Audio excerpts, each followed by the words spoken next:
Hello everyone, good morning. আজকে আবার একটা ছোট্ট একটা ব্লগ নিয়ে চলে এসেছি। আজকে শ্রাবণ মাসের প্রথম সোমবার। আজকে যাব শিব মন্দিরে জল ঢালতে। তো আজকে একটু তাড়াতাড়ি ঘুম থেকে উঠে গেছি। সকালে ঘুম থেকে উঠে রান্নাটা সেরে নিয়ে তারপর ওর স্নান করে মন্দিরে যাব। তো থালাটা সাজিয়ে নিয়ে তারপর চলে এসেছি মন্দিরে।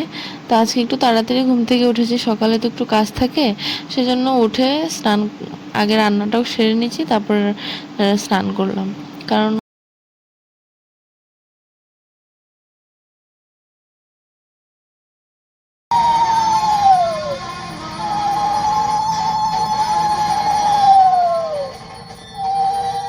সকাল থেকে উঠেছি যখন, আর সব কিছু তোমাদের শেয়ার করতে পারলাম না, কারণ একটু কাজ থাকে, তো কে ধরে দেবে ক্যামেরা, কে ভিডিও করে দেবে।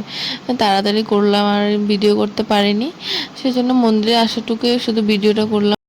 দেখো, আমি চেষ্টা করি যাতে শ্রাবণ মাসে প্রত্যেকটা সোমবার জল ঢালতে পারি। সামনের সোমবার একটা জায়গায় যাওয়ার কথা আছে, যদি যেতে পারি তোমাদের অবশ্যই শেয়ার করব। প্রত্যেকটা সোমবার তো ঢালা যায় না, বলো? কিন্তু কিছু কিছু আমি চেষ্টা করি যাতে প্রত্যেকটা সোমবার ঢালতে পারি। আজকে জানো, একা একাই আসতে হলো। কালকে বলেছিলাম তুমি আর আমি মিলে যাব মন্দিরে জল ঢালবো, বলেছিলাম ঠিক আছে আমিও যাব। তো নিরামিষ খেয়েছিল, আমিও খেয়েছি। তো যে সকালে বললাম চলো স্নান করে নাও, বললো কি না আমি যাব।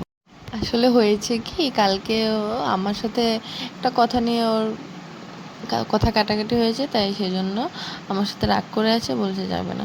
তো বললাম ভগবানের সাথে কিসে রাগ বলো, আমার সাথে না যাওয়া, যাওয়া তো যাবে বলো, আমার সাথে কথাই না বলতে পারো কিন্তু যাওয়া তো যাবে।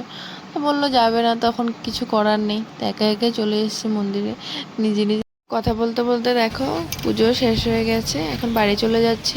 তো আজকের জন্য ভিডিওটা এতখানি, আবার দেখা হবে নতুন কোনো ভিডিওর সাথে। তো তোমার যদি আমার ভিডিওটা ভালো লাগে প্লিজ লাইক অ্যান্ড সাবস্ক্রাইব করে দিও। Tata, by.